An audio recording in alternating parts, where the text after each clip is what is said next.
জানিস নূপুর, আজ অনেক দিন হলো সৌরভের সাথে কথা হয়নি। আর কেমন জানি ওকে একদিন না দেখলে, একদিন কথা না বললে মনটা কেমন ছটপট করে। আজও ওকে ফোন করেছিলাম, কিন্তু ফোনটা সুইচ অফ বলছে। বিয়ের পরেও যে তোদের কি প্রেম আমি বুঝি না বাবা। তোর তো সহ্য না হওয়ারই কথা, কারণ তুই তো কারোর সাথে কোনোদিন প্রেম করিসনি। একবার কাউকে ভালোবেসে দেখ, তাহলে বুঝবি প্রেমে যেমন কষ্ট আছে তেমন আনন্দ আছে অনেক। আচ্ছা, তোর আর জ্ঞান দিতে হবে না। লায়লা মাজনু সিরিফারাদের প্রেম কাহিনীর কথা কে না জানে। আর আনারকলিকে তো জীবন্ত কবরেই দিয়ে দেওয়া হয়েছিল।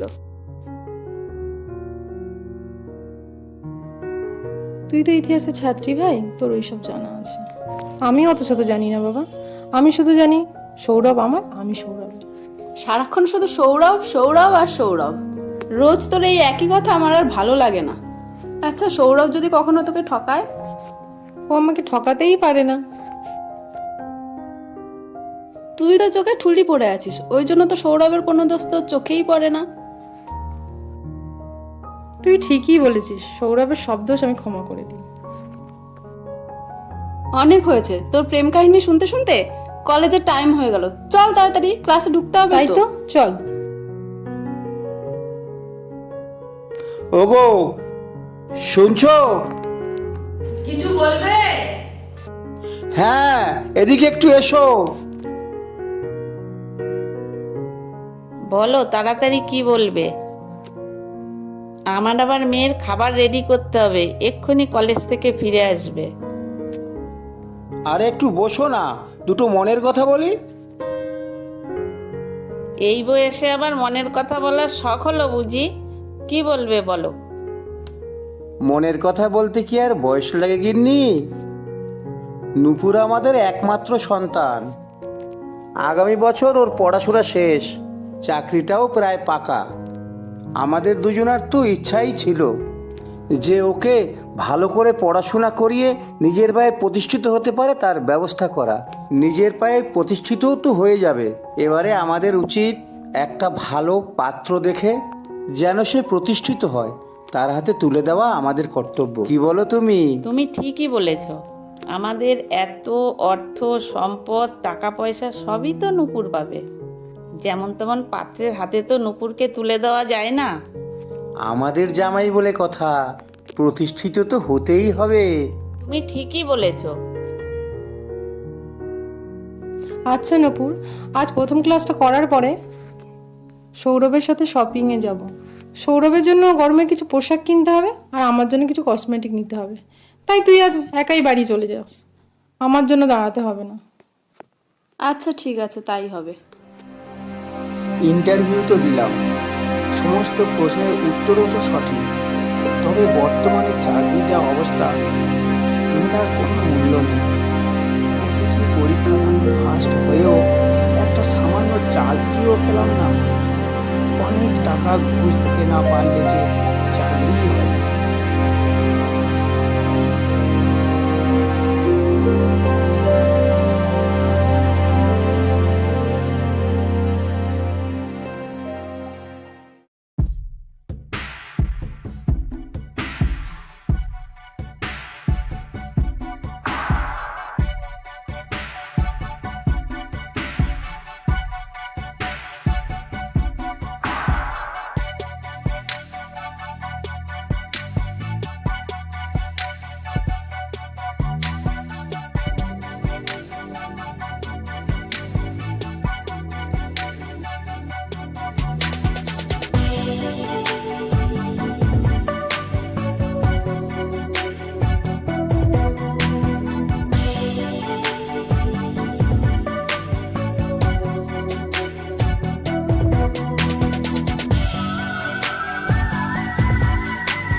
ধুস, এই শুকনো চাটে নেশা হয়?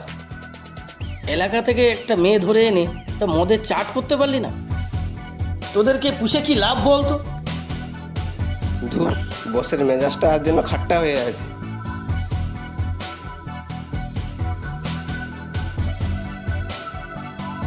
আমরা তো মেয়েদের কলেজে যাওয়ার পথে বাঁশবাগানে ওত পেতে বসে থাকি পাখি ধরার আশায়। বস, ব্যানার্জি বাবুর একমাত্র মেয়ে, রোজ এই রাস্তা দিয়েই কলেজে আসা যাওয়া করে। মেয়েটি খুব সুন্দরী বস। তোরা তো জানিস আমি সুন্দরী মেয়ের মাংস খেতে খুব বেশি পছন্দ করি।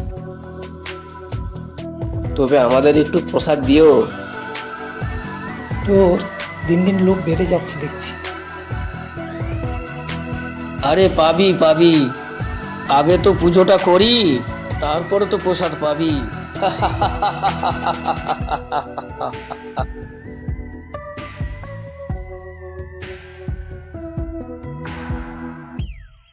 বস, ওই দেখো, মেঘনা চাইতেই জল।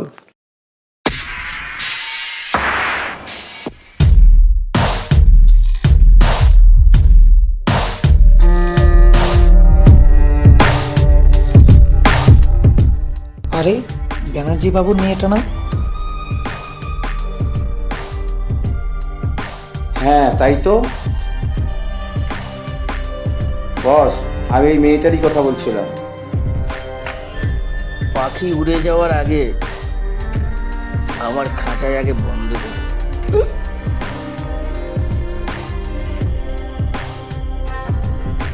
ওই চল, ওকে ধরে বাঁশবাগানে নিয়ে আসি।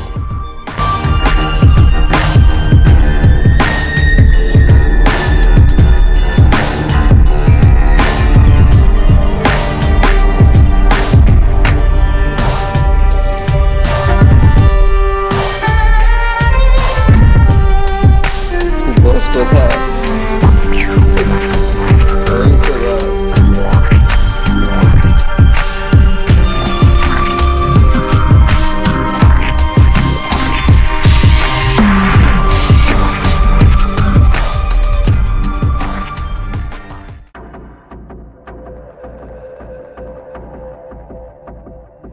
আপনারা কারা? এভাবে এভাবে আমার পথ আটকাচ্ছেন কেন?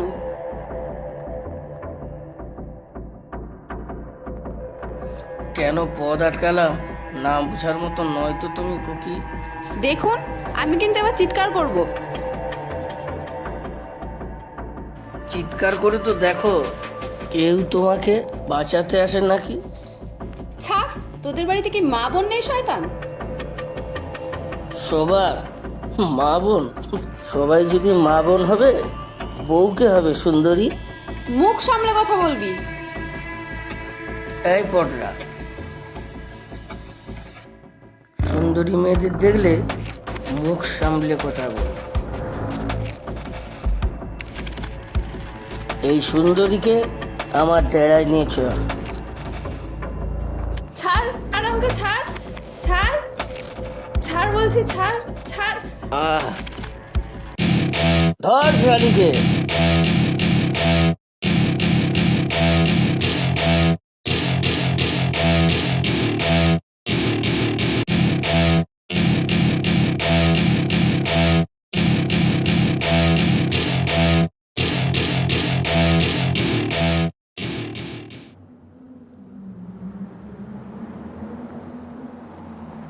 এই টিকটিকির বাচ্চা, তুই কে রে?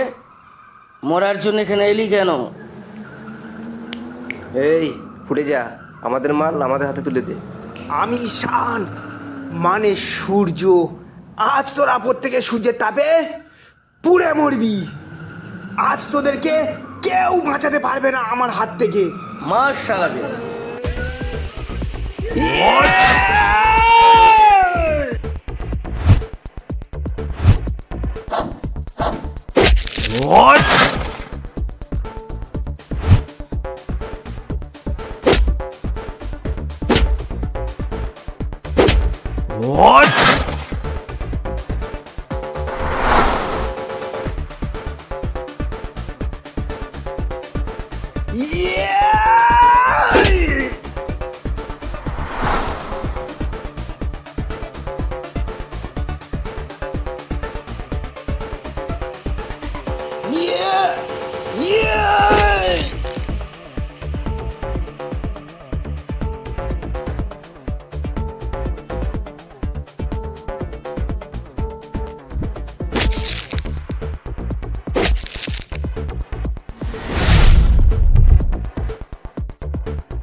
আপনি ঠিক আছেন তো?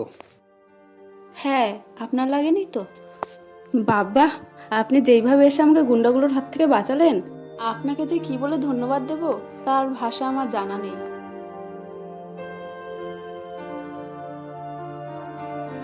আপনার বইগুলো পড়ে গেছে।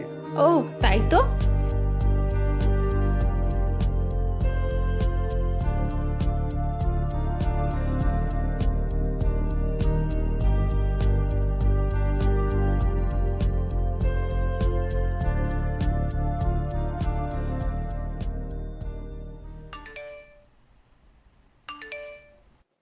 হ্যালো, হ্যাঁ বলুন স্যার। আমি এক্ষুনি আসছি স্যার। আসছি স্যার।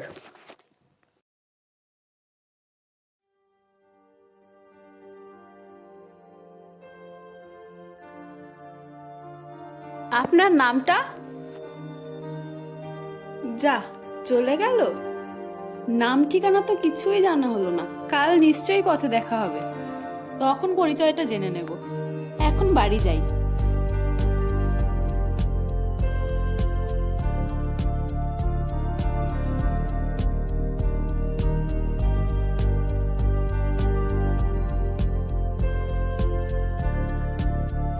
ওর পেনটা পড়ে গেছে। ঠিক আছে, আমার কাছেই থাক, কাল দিয়ে দেব।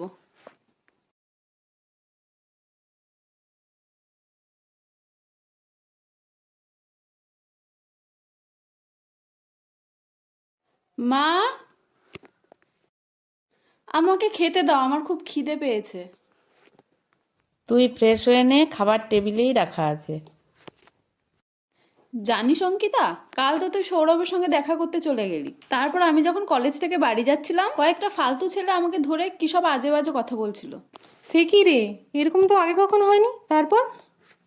তারপর একটা ছেলে হঠাৎ করে দেবদূতের মতো এসে গুন্ডাগুলোকে সে কি মারলো। লাস্টে গুন্ডাগুলো পালিয়ে যেতে বাধ্য হলো। ছেলেটার নাম কি আর থাকেই বা কোথায়? সেটাই তো জানি না। তুই ওকে জিজ্ঞেস করিসনি? না রে, ব্যাগটা গুছিয়ে যখন নামটা জানতে গেলাম, দেখি উনি আর নেই। তুই বুদ্ধু একটা, ছেলেটার মোবাইল নাম্বারও নিবি না? তবে জানিস, ওই গুন্ডাগুলোকে ওর নামটা বলেছিল একবার। তাহলে নামটা বল, নামটা বল। নামটা? তবে তুই যাই বল, ছেলেটা কিন্তু বেশ হ্যান্ডসাম, তোর সাথে মানাবে ভালো। আবার আজে বাজে কথা বলছিস? তোর বুঝে এইসব কথা ছাড়া আর কিছু মাথায় আসে না, বল। তাহলে চল, দুজনে মিলে তোর সখাকে খুঁজি। তুই কি যাবি নাকি আমি একাই চলে যাব? আচ্ছা বাবা, যাচ্ছি যাচ্ছি, চল।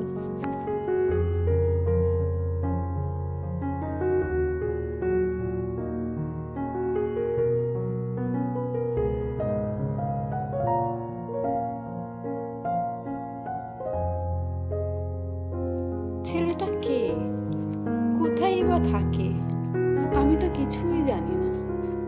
ছেলেটার পেনটাও আমার কাছে থেকে গেল, কিভাবে দেব তাও জানি না। আচ্ছা, ও ওই সময় বা কেন ওখানে এলো? অনেক রাত হলো, মোবাইল নিয়ে বসে থাকলে হবে? এবার ঘুমিয়ে পড় মা। আজ রাতে আমি আর খাবো না মা, তোমরা খেয়ে ঘুমিয়ে পড়ো। আচ্ছা মা, ঠিক আছে।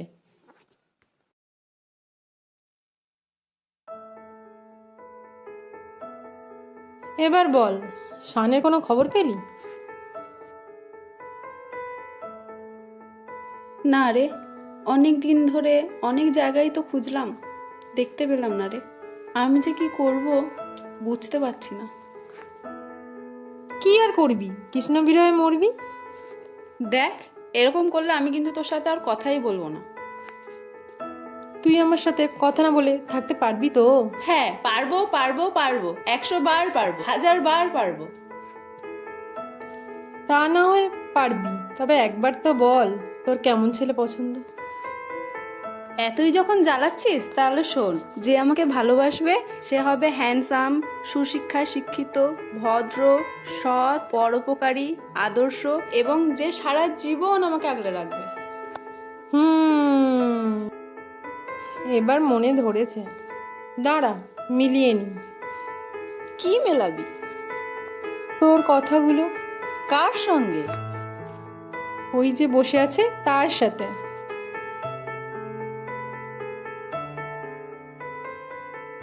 তুই বস, আমি একটু আসছি।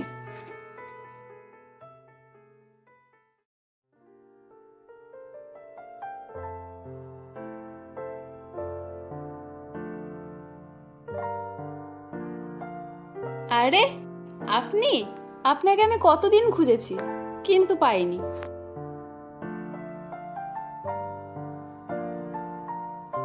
আসলে সেদিন হঠাৎ একটা ফোন আসায় আমি আপনাকে না বলে চলে গেছিলাম।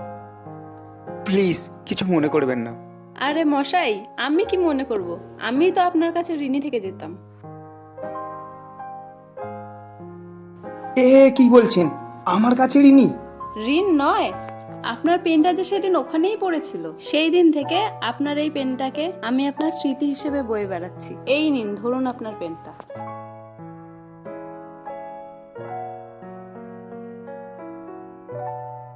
বসুন প্লিজ। নো থ্যাঙ্কস, পরে একদিন কথা হবে। তাহলে কিভাবে আমাদের কথা হবে? নাম্বারটা প্লিজ। 9732। Thank you. আচ্ছা, ওকে একবার দেখার পর থেকে বারবার দেখার জন্য আমার মন এত অস্থির হয়ে ওঠে কেন? ওর ফোন নাম্বারটা তো আমার কাছেই আছে, একবার কি ফোন করে দেখব? আচ্ছা, একবার করেই দেখি না।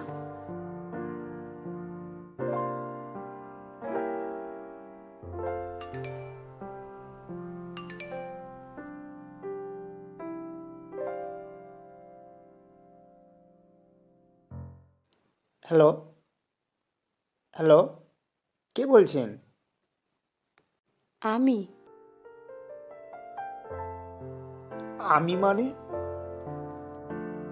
ওই যে সেই দিন পার্কে দেখা হয়েছিল, আপনার পেনটা ফিরিয়ে দিয়েছিলাম। ও আচ্ছা আচ্ছা, আসলে সেদিনে আপনার নামটা জানা হয়নি, তাই বুঝতে একটু অসুবিধা হচ্ছিল। এখন জানলাম আপনার নাম নূপুর। তা এই গরিবের কথা মনে আছে তাহলে? এইভাবে বলবেন না প্লিজ। গরিব বড়লোক কারো গায়ে লেখা থাকে না, ব্যবহারই তো মানুষের আসল পরিচয়। আপনি তো খুব সুন্দর কথা বলতে পারেন। হয়তো তাই। তো কাল বিকেলে একবার দিঘির পাড়ে আসুন না, দুজনে বসে কথা বলা যাবে। ঠিক আছে, তাই হবে। আচ্ছা, এখন রাখছি তাহলে, কেমন? ওকে।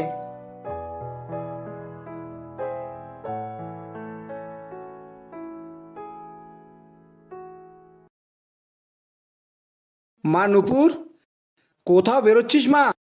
তোর সঙ্গে আমার কিছু কথা ছিল। উফ বাবা, দেখছো তো আমি বেরোচ্ছি, পিছু ডেকে দিলে তো আমার যাত্রাটা ভঙ্গ করে।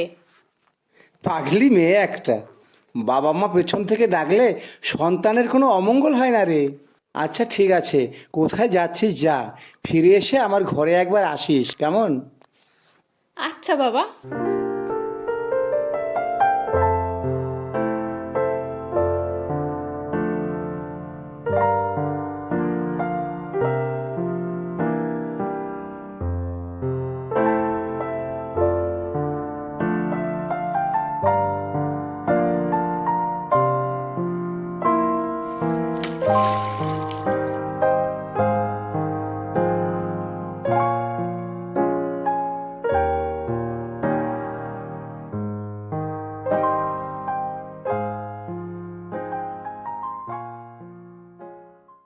শান, আপনি এসেছেন, বসুন।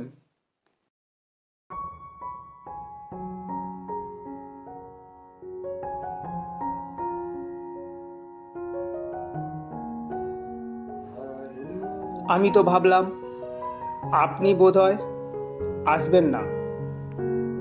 এইটুকু বিশ্বাস আমার প্রতি আপনার নেই বুঝি? আসলে জীবনে প্রতিটা মুহূর্তে ঠকতে ঠকতে একেবারে খাদের কিনারায় এসে পৌঁছেছি, তাই আর কি। খাদের কিনারায়? খাদের কিনারায় কেন? থাক না আমার কথা, এবারে বলুন আপনি কেন আমাকে এখানে ডাকলেন? আসলে আপনাকে যেদিন প্রথম দেখেছিলাম সেদিনই বুঝেছিলাম আপনি একজন ভালো মানুষ, পরোপকারী, অন্যের বিপদে ঝাঁপিয়ে পড়েন। তাছাড়া কেন জানি না আপনার সাথে দেখা করার জন্য, কথা বলার জন্য মনটা ব্যাকুল হয়ে ওঠে। আপনার কি একবারের জন্য আমার কথা মনে পড়ে না? হয়তো পড়ে, কিন্তু অত বড় দুঃসাহস আমার নেই যে আপনাকে দেখাবো, কারণ আমি গরিব, বেকার। হ্যাঁ, বুঝলাম। আপনি কোথায় থাকেন? আর বাড়িতেই বা কে কে আছেন? আমি একটা মেসে থাকি, আর আমার বলতে আমি একা। কেন? বাবা, মা বা অন্য কেউ? জন্মের পর থেকে আমি আমার বাবা মাকে দেখিনি। আমার ভিখারিনী পালিতা মা আমাকে বলেছিল সে নাকি কোনো এক ঝোপের ধার থেকে আমাকে কুড়িয়ে পেয়েছে।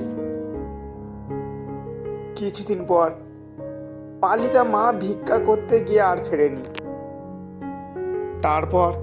তারপর পাড়ার লোকেরা আমাকে এক অনাথ আশ্রমে দিয়ে আসে। সেখানে আমি ছোট থেকে বড় হই। আর এখন আপন বলতে কেউ নেই, আমি একা।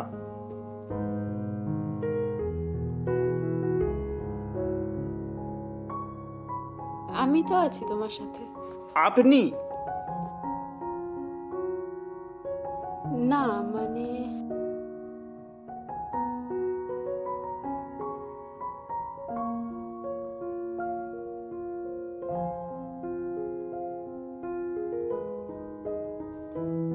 মানেরটা কি সত্যি হতে পারে না? বলো না গো। মনের অজান্তেই তো মুখ থেকে সত্যি কথা বেরিয়ে আসে, শান। তোমাকে প্রথম যেদিন দেখেছিলাম সেই দিন থেকেই তোমাকে আমার খুব ভালো লাগে।